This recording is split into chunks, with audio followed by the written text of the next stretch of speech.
لوگ ہم سے راضی رہیں، ہم سبھی لوگوں کے دلوں پہ راج کریں، ہم لوگوں کے دلوں کو جیت کر چلیں، اس کوشش لوگوں کو راضی کرنے کی کوشش کریں، اللہ اسے لوگوں کے حوالے کر دے گا۔ یؤمنون بالغیب، کہ وہ کیا کرتے ہیں؟ غیب کے اوپر ایمان لے کر آتے ہیں۔ یہ مومنوں کا شیوا ہے کہ وہ غیب پر ایمان لاتے ہیں، اور اگر کوئی شخص غیب پر ایمان نہیں لاتا گویا کہ وہ مومن نہیں ہے، کیونکہ مومن ہونے کا اللہ رب العزت نے شرط رکھتی ہے عاملۃ ناصبۃ تصلی نارا حامیۃ، کہ کل روز قیامت عمل کر کے لوگ آئیں گے اور وہ تھک گئے ہوں گے عمل کر کے، لیکن ان کو الٹے منہ جہنم کے اندر ڈال دیا جائے گا۔ یاد رکھیے اللہ کے نبی صلی اللہ علیہ وسلم نے فرمایا من عمل عملا لیس علیہ امرنا فہو رد، کہ اگر کوئی ایسا عمل کسی نے کیا جو ہمارے عمل اور قول کے خلاف ہو، وہ عمل میں موجود نہیں ہو، دین کے اندر کسی نے اگر کوئی ایسا کام کیا تو وہ مردود ہے، نا قابل قبول ہے، اس کو قبول ہی نہیں کیا جائے گا کل روز قیامت۔ یہ حقیقت بات ہے۔ ایک شخص جب نماز ادا کر کے فارغ ہوتا ہے اس کو معلوم ہوتا ہے کہ میں نے نماز میں آخر کرا کیا ہے، میں نے نماز تو پڑھ لی لیکن میرا دل کہاں تھا، میں نے سوچا کیا، میں نے بولا کیا، میں نے کتنی فٹافٹ نماز پڑھ لی، اور وہ تمام چیزیں اس کو معلوم ہوتی ہے، تو اس کو تزکیہ کرنا چاہیے اپنے آپ کا کہ کہیں وہ اس کیٹیگری کے اندر نہیں آ جائے۔ اور یہ بھیا کہ اللہ رب العزت سے جو محبت رکھے اس سے محبت رکھنی، اور اللہ رب العزت کے لیے دشمنی رکھنی۔ یہی لوگ تو فلاح پانے والے ہیں، اولئک هم الفائزون، کہ یہی لوگ تو کامیاب ہونے والے ہیں، اولئک حزب اللہ، کہ یہ لوگ اس زمین پر اللہ کے لشکر ہیں، یہ لوگ اس زمین پر اللہ کی فوج ہے، اور اللہ کی فوج، اللہ کے لشکر، اور یہ کامیاب ہونے والے اس زمین پر ہدایت یافتہ ان کو کیوں کہا گیا؟ رضی اللہ عنہم ورضوا عنہ، اس کے بعد اللہ نے فرمایا کہ اللہ ان سے راضی ہو گیا اور اللہ سے راضی ہو گیا۔ ان الحمد للہ نحمده ونستعینه ونستغفره ونعوذ بالله من شرور انفسنا ومن سیئات اعمالنا، من يهده الله فلا مضل له ومن يضلل فلا هادي له، واشهد ان لا اله الا الله وحده لا شريك له، واشهد ان محمدا عبده ورسوله، اما بعد فإن خير الحديث كتاب الله، وخير الهدي هدي محمد صلى الله عليه وسلم، وشر الأمور محدثاتها، وكل محدثة بدعة، وكل بدعة ضلالة، وكل ضلالة في النار۔ أعوذ بالله السميع العليم من الشيطان الرجيم، بسم الله الرحمن الرحيم، يا أيها الذين آمنوا اتقوا الله حق تقاته ولا تموتن إلا وأنتم مسلمون، يا أيها الناس اتقوا ربكم الذي خلقكم من نفس واحدة وخلق منها زوجها وبث منهما رجالا كثيرا ونساء، واتقوا الله الذي تساءلون به والأرحام إن الله كان عليكم رقيبا، يا أيها الذين آمنوا اتقوا الله وقولوا قولا سديدا يصلح لكم أعمالكم ويغفر لكم ذنوبكم، ومن يطع الله ورسوله فقد فاز فوزا عظيما۔ قال الله تعالى في القرآن المجيد في مقام آخر ورضوان من اللہ اکبر ذالک هو الفوز العظیم۔ تمام طرح کی تعریف و توصیفات اللہ وحدہ لا شریک کے لیے تمام جہانوں کا خالق ہے، اور بے شمار درود و سلام نازل اللہ کے آخر جناب محمد رسول اللہ صلی اللہ تعالی علیہ وسلم پر۔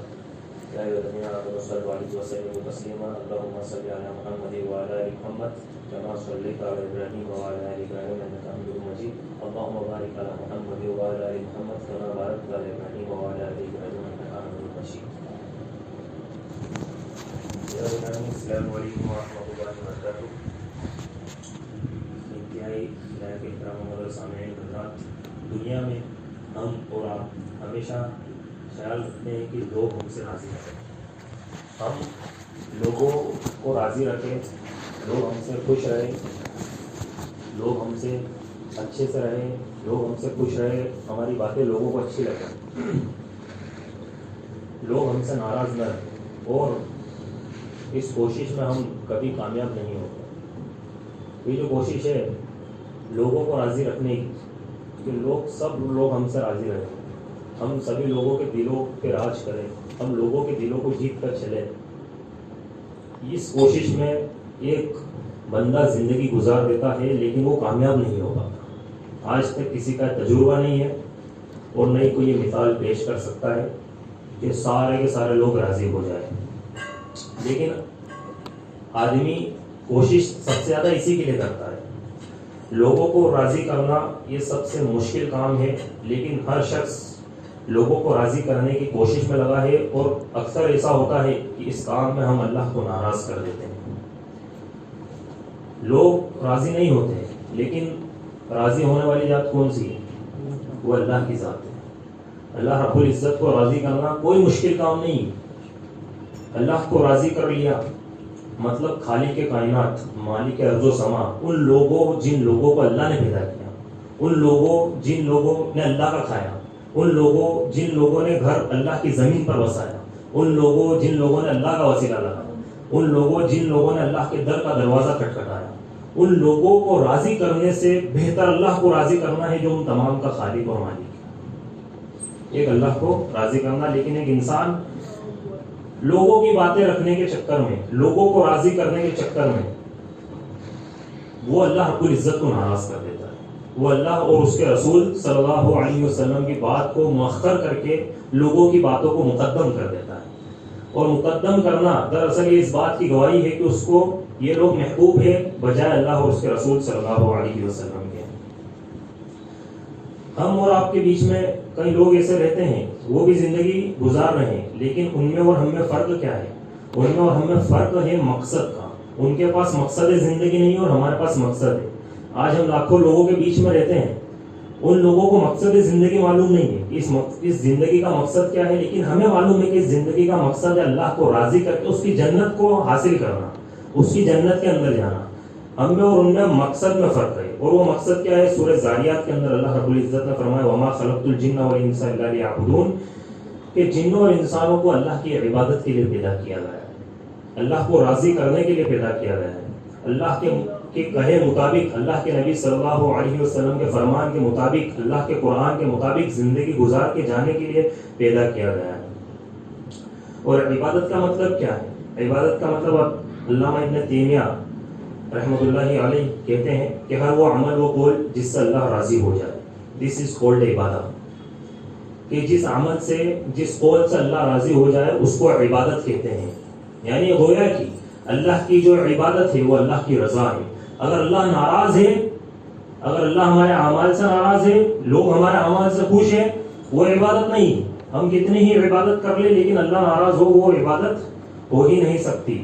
عبادت کے ذریعے اللہ کی رضا مقصود ہے. اور قرآن میں اللہ نے کہا قل ان صلاتی ونسکی ومحیای ومماتی للہ رب العالمین، کہ نبی آپ کہہ دیجئے صلی اللہ علیہ وسلم کہ میری نماز، میری قربانی، میرا جینا، میرا مرنا، میری زندگی کے تمام معاملات صرف اور صرف للہ رب العالمین، ان دونوں جہانوں کے رب کے لیے، اللہ رب العالمین کے لیے ہے تمام کے تمام معاملات. تو یہ اللہ رب العزت نے یہاں پر کلیئر کیا کہ آپ میرے لیے زندگی جیو، میں تمہاری زندگی کو بہتر کر دوں.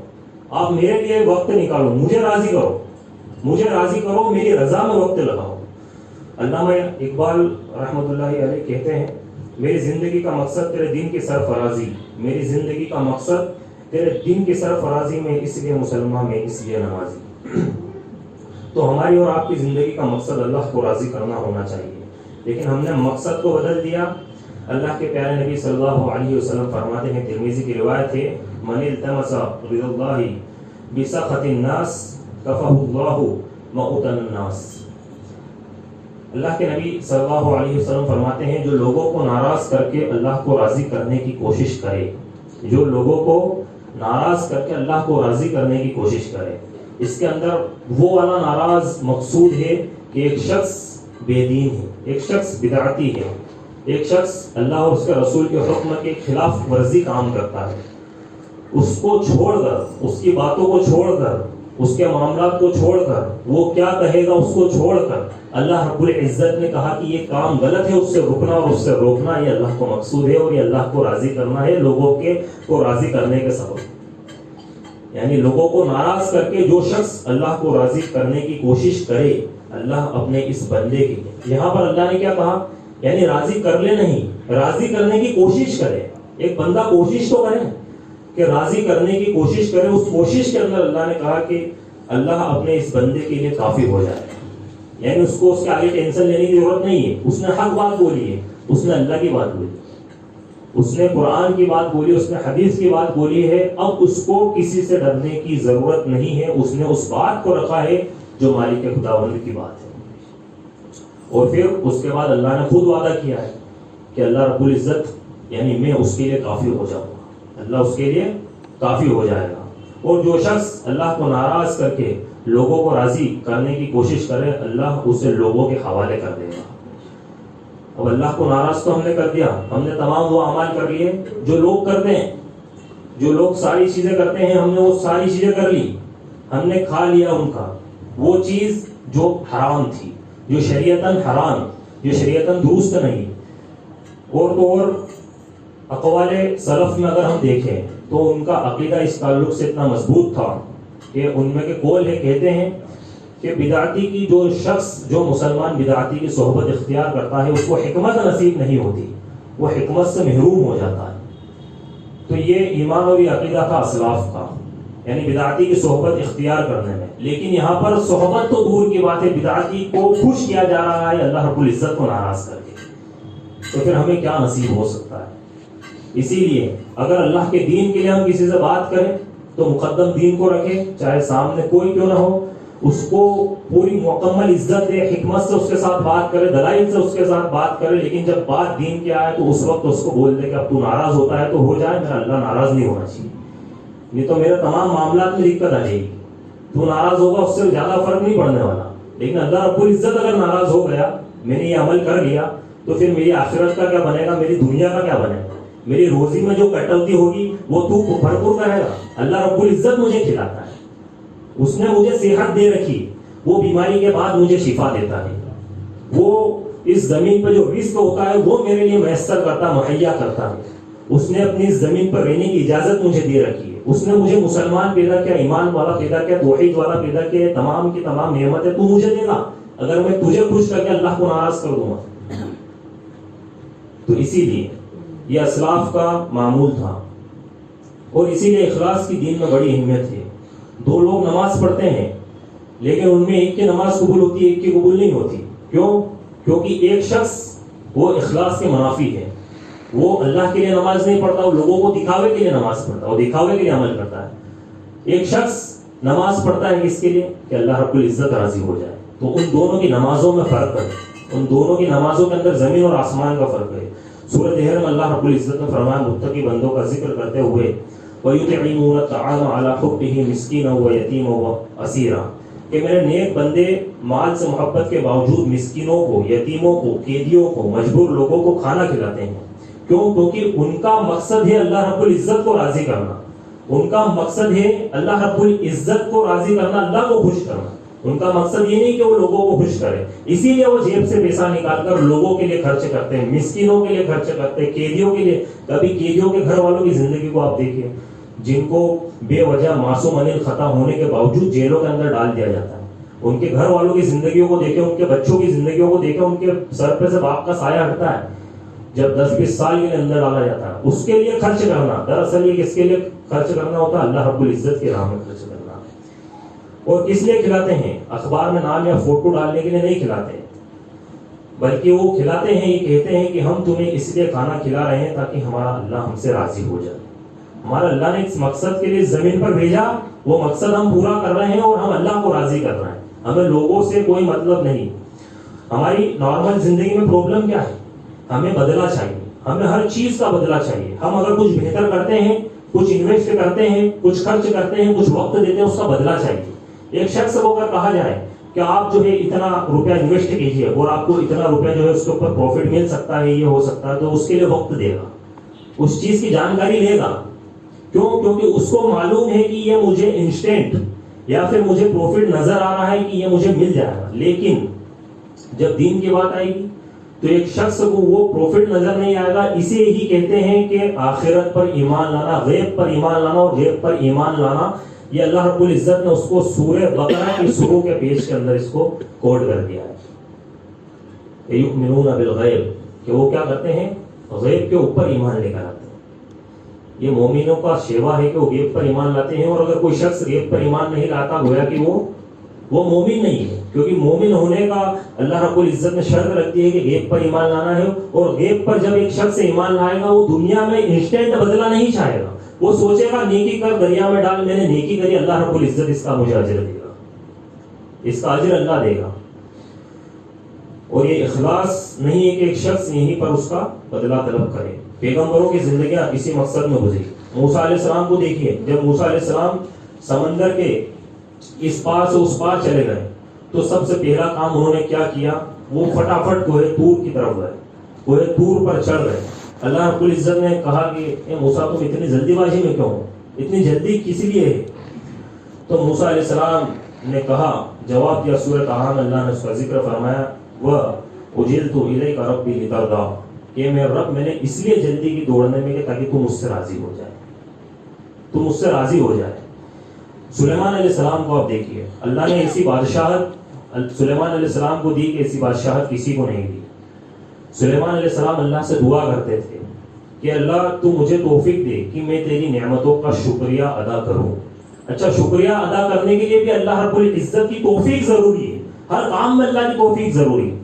ایک شخص کوئی عمل کرتا ہے, اگر اللہ کی توفیق نہیں ہوتی وہ عمل نہیں کر پائے گا, چاہے وہ کوئی بھی عمل کیوں نہ ہو. اور یہاں پر سلیمان علیہ الصلوۃ والتسلیم یہ کون سے نبی ہے جو آج ہم دیکھتے ہیں کئی سارے اینیمیشن کے اندر, کئی ساری ہم ایسی ویڈیوز دیکھتے ہیں کہ اس کے اوپر تخت قالین کے اوپر بیٹھ کے ہوا میں جو اڑتے ہیں. حضرت سلیمان علیہ السلام کو اللہ نے صحیح میں ایسی بادشاہت عطا کی تھی, حقیقت میں ایسی بادشاہت عطا کی تھی کہ حضرت سلیمان علیہ السلام قالین پہ بیٹھ کے کئی ہزاروں کلومیٹر کا سفر جو ہے طے کر دیا کرتے تھے, ہواؤں سے باتیں کیا کرتے تھے, ہواؤں کو مسخر کر دیا تھا, جدھر چاہتے تھے ہوا گھما دیتے تھے. چیٹیوں سے, درندوں سے, پرندوں سے, سب کی بھاشا کو حضرت سلیمان علیہ السلام جانتے تھے. یہاں تک کہ قرآن کے اندر اللہ رب العزت نے جو واقعہ کوڈ کیا کہ ملکہ مصر کا جو تخت تھا, اس کو جب سلیمان علیہ السلام کو وہ تخت چاہیے تھا, تو اس وقت سلیمان علیہ السلام نے کہا کہ کون جو ہے وہ تخت یہاں پر لے کر آ سکتا ہے. تو اس وقت افریت نامی ایک جن نے حضرت سلیمان علیہ السلام سے کہا کہ میں اس ملکہ سبا کی ملکہ تھی, مصر کی سبا کی جو ملکہ تھی, اس کے تخت کو میں پلک جھپکنے سے پہلے لے کر آ سکتا ہوں. اور پلک جھپکی اور وہ تخت وہاں پر لا کر حاضر کر دیا. اللہ رب العزت نے پاور سے حضرت سلیمان علیہ السلام کو عطا کی تھی. یہ پاور سے حضرت سلیمان علیہ السلام کو عطا کی. اس کے بعد حضرت سلیمان علیہ السلام اللہ سے کیا بولتا ہے کہ تو مجھے شکریہ ادا کرنے کی توفیق عطا کر, کہ میں تیرا شکریہ ادا کروں, میں تیرا شکریہ ادا کروں جو تو نے مجھے اور میرے والدین کو جو نعمتیں دی ہیں, اور اللہ مجھے ایسے عمل کی توفیق دے جس سے تو راضی ہو جائے. یہ دعا کی تھی کہ عمل ایسا ہونا چاہیے کہ عمل سب کرتے ہیں, لیکن اللہ کس عمل میں راضی ہوگا یہ بھی تو معلوم ہونا چاہیے. ہم نماز پڑھ رہے ہیں لیکن ہماری نماز میں اگر اخلاص نہیں ہے تو پھر اللہ راضی ہوگا. ہم اگر خیرات دے رہے ہیں, صدقہ کر رہے ہیں, ہم مدد کر رہے ہیں غریبوں کی, ہم بڑھ چڑھ کے ہم لوگوں کو حج کرا رہے ہیں, عمرہ کرا رہے ہیں, جن کے پاس ہوتے اللہ کرا ہے, اور اللہ رب العزت انہوں اور نماز, تو اس کے اندر اللہ رب العزت کب راضی ہوگا؟ جب اس عمل کے اندر اخلاص ہوگا, خالص کس کے لیے؟ اللہ کے لیے, لوگوں کے دکھاوے کے لیے نہیں. اور یہ یہاں پر حضرت سلیمان علیہ السلام نے بھی اللہ کی رضا طلب کری. عمل تو بہت سے لوگ کرتے ہیں, عمل والے کل قیامت کے دن جہنم میں ڈالے جائیں گے. عمل والوں کو کل قیامت کے دن جہنم کے اندر ڈالا جائے گا. اللہ نے فرمایا عاملۃ ناصبۃ تصلیٰ نارا حامیۃ, کہ کل روز قیامت عمل کر کے لوگ آئیں گے اور وہ تھک گئے ہوں گے عمل کر کے, لیکن ان کو الٹے وہ جہنم کے اندر ڈال دیا جائے گا. پہلی وجہ یہ کہ وہ اخلاص کے منافی تھے, یعنی لوگوں کو دکھاوے کے لیے عمل کیا کرتے. دوسری چیز یہ کہ وہ جو عمل کیا کرتے تھے وہ اللہ تبارک و تعالیٰ کے قرآن اور اللہ کے نبی صلی اللہ علیہ وسلم کے فرمان سے ثابت نہیں تھا. وہ زندگی بھر اس بدعت کو, اس عمل کو ثواب کا کام سمجھ کر کرتے رہے, لیکن انہوں نے دین کو سمجھنے کی کوشش نہیں کی. کل جب روز قیامت جائیں گے اللہ رب العزت ان کے تمام اعمال سمیت ان کو جہنم کے اندر ڈال دیں گے. پہاڑ لے کر آئیں گے لوگ نیکیوں کے. تو عمل کے پیچھے جو سب سے امپورٹنٹ چیز ہے وہ ہے اخلاص. اور نبیوں کی بات آئی ہے تو امام الانبیاء جناب محمد رسول اللہ صلی اللہ علیہ وسلم کی زندگی کا آپ مطالعہ کریں کہ دنیا کی طاقتیں ناراض ہوتی ہے تو ہو جائے, لیکن اللہ رب العزت ناراض نہیں ہونا چاہیے. اپنے بیٹے کو نبی اکرم صلی اللہ علیہ وسلم نے اپنی گود میں لیا. حضرت ابراہیم رضی اللہ تعالی عنہ اللہ کے نبی صلی اللہ علیہ وسلم کی گود میں ہیں, اور اللہ کے نبی صلی اللہ علیہ وسلم کی گود میں ان کا لخت جگر دم توڑ رہا ہے. جب حضرت ابراہیم علیہ السلام حضرت ابراہیم رضی اللہ تعالی عنہ نے اللہ کے نبی صلی اللہ علیہ وسلم کی گود کے اندر دم توڑا. آپ ذرا سوچئے کہ بیٹا ہے اور بیٹا باپ کی گود کے اندر دم توڑ دے, اس وقت باپ کے اوپر کیا صدمہ گزرتا ہے, کیا آفت ٹوٹتی ہے. اس وقت جو جملہ نبی علیہ السلام نے اپنی اولاد نرینہ کو اپنی گود سے کھوتے ہوئے کہا وہ ہمارے لیے نمونہ کہا کہ اے میرے بیٹے ابراہیم، تیرے جانے سے تیرے باپ کی آنکھوں کے اندر آنسو ہے، تیری جانے سے تیری باپ کی آنکھوں کے اندر آنسو بہ رہے ہیں، تیرا باپ کا دل غمگین ہے، لیکن تیرا باپ آج کوئی بھی ایسا جملہ اپنی زبان سے نہیں نکالے گا جس سے کہ میرا اللہ ناراض ہو جائے. یعنی اللہ اس وقت بھی راضی، اللہ رب العزت کی رضا ہر گھڑی، چاہے وہ نقصان ہو چاہے فائدہ ہو. ایک شخص کو ہمیشہ شکر گزار بن کے رہنا چاہیے، اور یہ اللہ کے نبی صلی اللہ علیہ وسلم نے ہمیں بھی یہی تعلیم دی ہے. آج ہم لوگوں کو راضی کرنے کے لیے اللہ کو ناراض کرتے ہیں. ہم لوگوں کو راضی کرنے میں لگے ہوئے ہیں کہ چلو تھوڑی بات اس کی رکھ لی جائے، تھوڑی اس کی رکھ لی جائے. جاتا ہی کیا، رشتہ ٹوٹنا نہیں چاہیے، رشتہ جمع رہنا چاہیے. لیکن اگر تھوڑا سا عمل کے اندر یہ ہو جائے تو کیا مسئلہ ہے. یاد رکھیے اللہ کے نبی صلی اللہ علیہ وسلم نے فرمایا من عمل عملا لیس علیہ امرنا فهو رد، کہ اگر کوئی ایسا عمل کسی نے کیا جو ہمارے عمل اور قول کے خلاف ہو، وہ عمل میں موجود نہیں ہو، دین کے اندر کسی نے اگر کوئی ایسا کام کیا تو وہ مردود ہے، ناقابل قبول ہے، اس کو قبول ہی نہیں کیا جائے گا کل روز قیامت. تو یہاں پر ہم بات کس کی رکھیں گے؟ ہم بات صرف رکھیں گے اللہ اور اس کے رسول صلی اللہ علیہ وسلم کی. تو یہ تو دیکھا جائے کہ تھوڑی سی بات اس کی رکھ لی جائے اور تھوڑی سی اس کی رکھ لی جائے، کہ دونوں طرف ٹانگ رکھ کے کام کرنا، یہ منافقوں کا عمل ہے. اور یہ سورہ توبہ میں اللہ رب العزت نے کہا یہ منافق تمہیں راضی کرتے ہیں، اگر یہ ایمان والے ہوتے تو اللہ تبارک و تعالیٰ کو راضی کرتے ہیں. کہ چلو تھوڑا جلوس نکل رہا ہے، جلوس میں جانے میں کیا مسئلہ ہے، چلو کپڑے پہنو اور جلوس میں چلے گا. وہ جلوس کس چیز کا نکل رہا ہے؟ وہ دراصل شریعت کا جنازہ نکل رہا ہے، وہ درست نہیں نکل رہا ہے، وہ اللہ کے دین کا مذاق نکل رہا ہے، اور اس مذاق کے اندر ہم ظالموں میں شامل ہو رہے ہیں. یہاں پر اللہ کے نبی نے ایک دعا کی تھی کہ اللہ رب العزت تو مجھے تیری شریعت کا مذاق بنا کر ظالموں میں شامل ہونے سے بچا. اور ہم آج کیا کام کر رہے ہیں؟ آج کچھ لوگ جو ہے اس کے اندر چلے گئے. کچھ لوگوں نے چلو تاجیے نکل رہا ہے، کیا مسئلہ ہی کیا ہے بھائی، دین کا کام ہے، سب مسلمان ہی تو ہیں، انہوں نے بھی کلمہ پڑھا، ان کے پاس بڑا بڑا عالم ہے، چلو تھوڑا سا اس کے اندر بھی چلے جاتے ہیں اور تھوڑا اس کے اندر چلے جاتے ہیں. وہ دراصل حضرت حسین رضی اللہ تعالیٰ عنہ کی شہادت جو ہوئی اس کا مذاق ہے، وہ اس کے مذاق کا جلوس ہے اور وہ شریعت کا جنازہ نکال رہا ہے. لیکن اس کے اندر جا کر آج شامل ہوا جاتا ہے. کسی نے غیر اللہ کے نام کا کھانا دیا، ارے بسم اللہ پڑھ کے کھا لیجیے، حرج کیا ہے. یہ کہاں پر لکھا ہے؟ یہ چیز کہاں پر لکھی ہے کہ غیر اللہ کے نام کا بسم اللہ پڑھ کر کھایا جا سکتا ہے؟ بلکہ کھانا پہلے سے حلال ہونا چاہیے، اس کے بعد اس کے اوپر بسم اللہ پڑھی جائے. نہیں تو ایسے کسی بھی جانور کا گوشت جو حلال نہیں ہو اٹھا کے لے کر آ جائیں گے اور بسم اللہ پڑھ کے کھا لو. بھائی جب وہ حرام حلال ہو گیا تو یہ حرام بھی حلال ہو گیا، ساری چیزیں حلال ہو رہی ہیں. پھر ایک شخص جو چاہے وہ کر سکتا ہے، ہر کام کو بسم اللہ سے شروع کر سکتا ہے. ایک حرام بہت سارے لوگ ہیں جو کرتے 2 نمبر کا کام لیکن بسم اللہ کر کے سیٹر اٹھائے، ہر بات میں بسم اللہ الحمدللہ.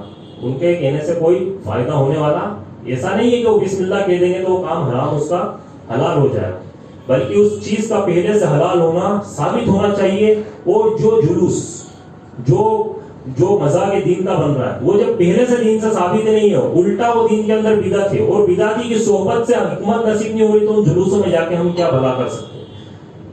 بلکہ الٹا ہم اپنا ہی بگاڑ کر سکتے ہیں اور اس کے علاوہ ہم کچھ نہیں کر سکتے. تو یہ اللہ کو ناراض کرنے والے عمل ہے. حضرات گرامی، انسان کے لیے سب سے بڑی نعمت کیا ہے؟ انسان کے لیے سب سے بڑی نعمت ہے اللہ کی جنت. ایک شخص کو جنت ملنی چاہیے بس.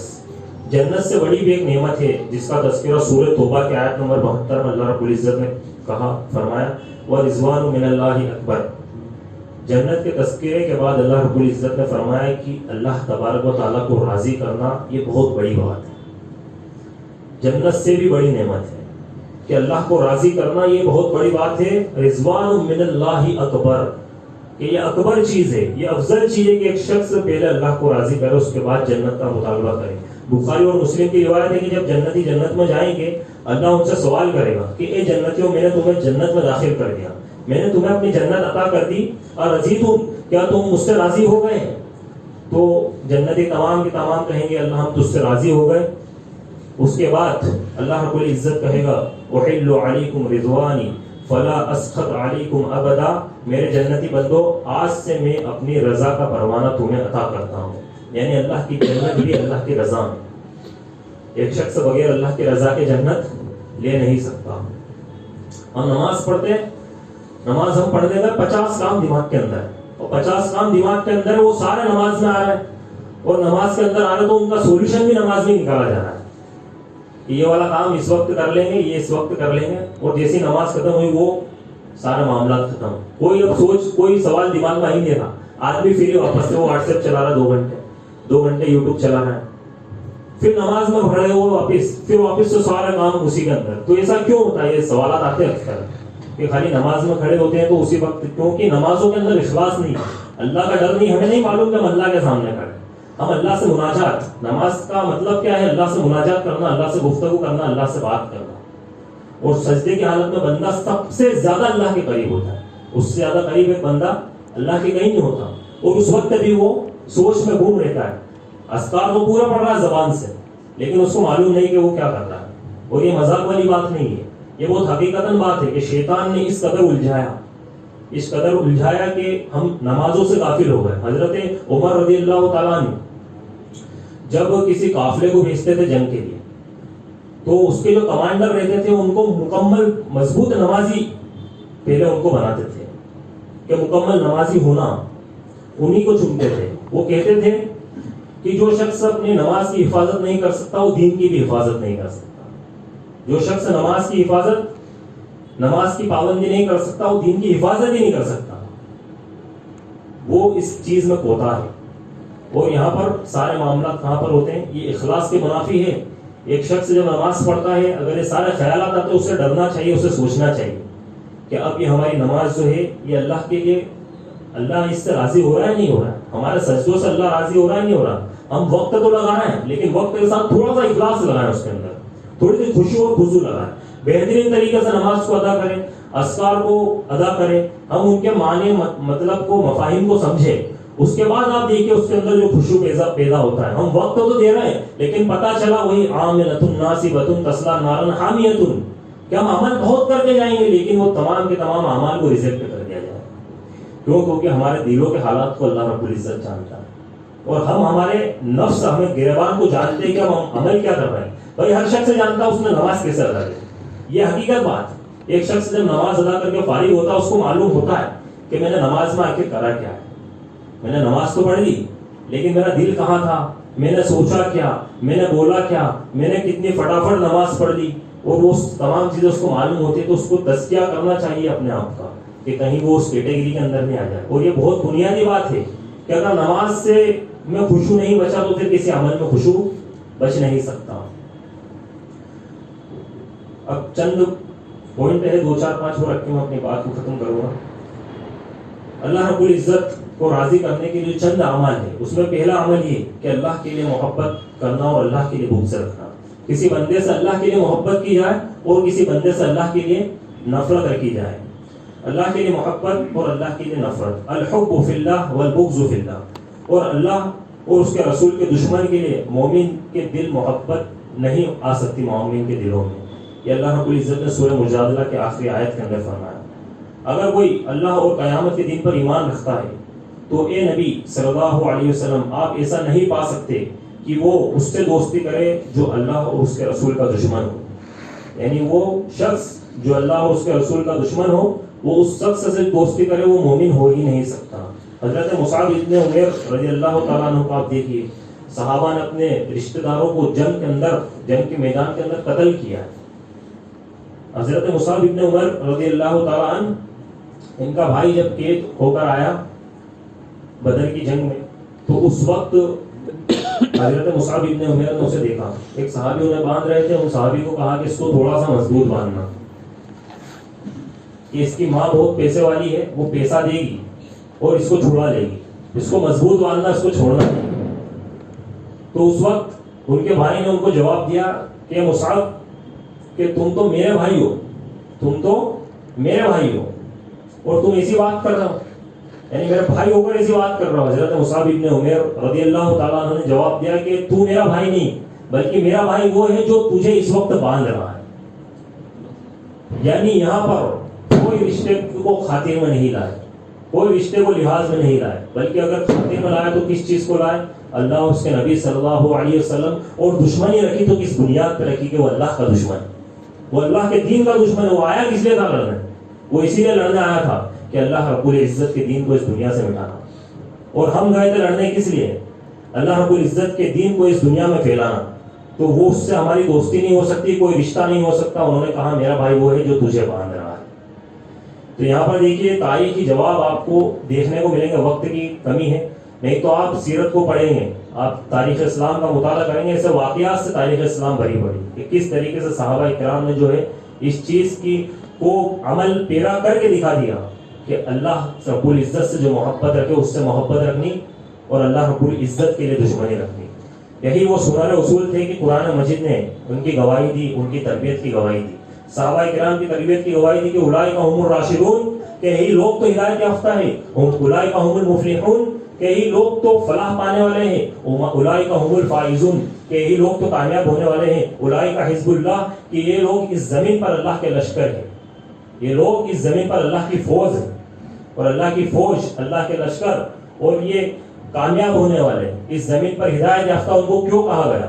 رضی اللہ عنہم ورضوا عنہ. اس کے بعد اللہ نے فرمایا کہ اللہ ان سے راضی ہو گیا، وہ اللہ سے راضی ہو گیا. اللہ نے ان کو اپنی رضا کا پروانہ دے دیا، اور رضا کا پروانہ ہمیں ملے گا جنت میں جانے کے بعد. اور ان کو اللہ رب العزت نے اسی زمین پر اپنی رضا کا پروانہ دے دیا. تو یاد رکھیے کہ ان کے لیے جنت اللہ رب العزت نے واجب کر دی. اور ہمارے لیے کیا معاملات ہیں ہمیں دیکھنا چاہیے کہ ہمیں اللہ رب العزت کی رضا کا اگر پروانہ نہیں ملا تو ہمیں کس چیز کا سامنا کرنا ہے وہ بھی ہمیں معلوم ہے. آج ہماری محبتوں کا میزان نبی کریم صلی اللہ علیہ وسلم کا بیان ہونا چاہیے. ہم محبت رکھیں تو اس سے رکھیں جو اللہ کے دین سے محبت رکھے، اور ہم نفرت رکھیں، ہم بغض رکھیں تو اس سے رکھیں جو اللہ کے دین سے بغض رکھے. کل روز قیامت اللہ کی طرف سے اعلان ہوگا. اللہ کے نبی صلی اللہ علیہ وسلم نے فرمایا وجبت محبتی للمحبتان فیہ والمتجاورین فیہ والمتجالسین فیہ والمتباجرین فیہ والمتناصحین فیہ. یہاں پر اللہ کے نبی صلی اللہ علیہ وسلم نے فرمایا کہ کل روز قیامت اعلان ہوگا کہ آج 5 لوگوں پر میری محبت واجب ہو گئی، یعنی جنت واجب ہو گئی. پہلا وہ شخص جو میری رضا کے لیے آپس میں محبت رکھتا ہے، دوسرا وہ شخص جو میری رضا کے لیے ایک دوسرے کے پاس آتا جاتا ہے، تیسرا وہ شخص جو میری رضا کے لیے آپس میں ملتا ہے، چوتھا وہ شخص جو میری رضا کے لیے اللہ کی راہ میں خرچ کرتا ہے، پانچواں وہ شخص جو میری رضا کے لیے ایک دوسرے کو نصیحت کرتا ہے. تو یہ 5 لوگوں کے اندر وہ شخص جو اللہ کے لیے محبت رکھے اور اللہ کے لیے دشمنی رکھے، اس کو بھی اللہ رب العزت نے اس میں شامل کیا ہے. آج اس بات کا تصور ہمارے اندر نہیں ہے. ہم دوستی ہر کسی سے اس سے کر لیتے ہیں جو اللہ کے دین کا دشمن ہوتا ہے، جو بدعتی ہوتا ہے، جو بدعت کے اوپر اقرار کرتا ہے، اصرار کرتا ہے، وہ چلتا جاتا ہے. اسی طریقے سے دوسرا عمل اللہ کو راضی کرنا ہے تو اس کا شکریہ ادا کرو، شکر کا جذبہ اپنے اندر پیدا کرو. وَإِن تَشْكُرُوا يَرْضَهُ لَكُمْ. اللہ نے فرمایا تم شکر کرو گے تو اللہ رب العزت تم سے راضی ہو جائے گا. صحیح مسلم کی روایت ہے بندہ اگر ایک لقمہ بھی کھا کر اللہ کی تعریف کرتا ہے اللہ کو وہ بہت پسند آتا ہے کہ بندے نے میری تعریف کری. اسی طریقے سے اللہ کا ارشاد ہے بل اللہ فاعبد وکن من الشاکرین، کہ بس تم اللہ کی عبادت کرو اور شکر گزار بندوں میں شامل ہو جاؤ. اور فرمایا وَلَئِن شَكَرْتُمْ لَأَزِيدَنَّكُمْ وَلَئِن كَفَرْتُمْ إِنَّ عَذَابِي لَشَدِيدٌ، کہ اگر تم میرا شکریہ ادا کرو گے تو میں تمہیں بہت زیادہ عطا کروں گا. ازیدنکم، تمہیں دوگنا کر دوں گا، اتنا کر دوں گا کہ تم اس کا گمان بھی نہیں کر سکتے. وَلَئِن كَفَرْتُمْ، لیکن اگر تم نے ناشکری کی، تم نے اس کا شکریہ ادا نہیں کیا، تم نے ناشکری کی، ان عذابی لشدید، میرا عذاب بہت سخت ہے کہ میں تم سے وہ مال بھی چھین لوں گا جو میں نے تمہیں عطا کیا ہے اور پھر دوگنا عذاب بھی دوں گا. تو یہاں پر شکریہ ادا کرنے کی فضیلت اللہ تبارک و تعالیٰ نے بتلائی. ہم کیا کرتے ہیں، ہمارے پاس کوئی نعمت ہے اس کا شکر ادا نہیں کرتے، پھر ہمیں تھوڑے وقت بعد پتا چلتا ہے کہ وہ کتنی بہتر چیز تھی میرے لیے، وہ نعمت جو اللہ نے عطا کی کتنی بہتر تھی.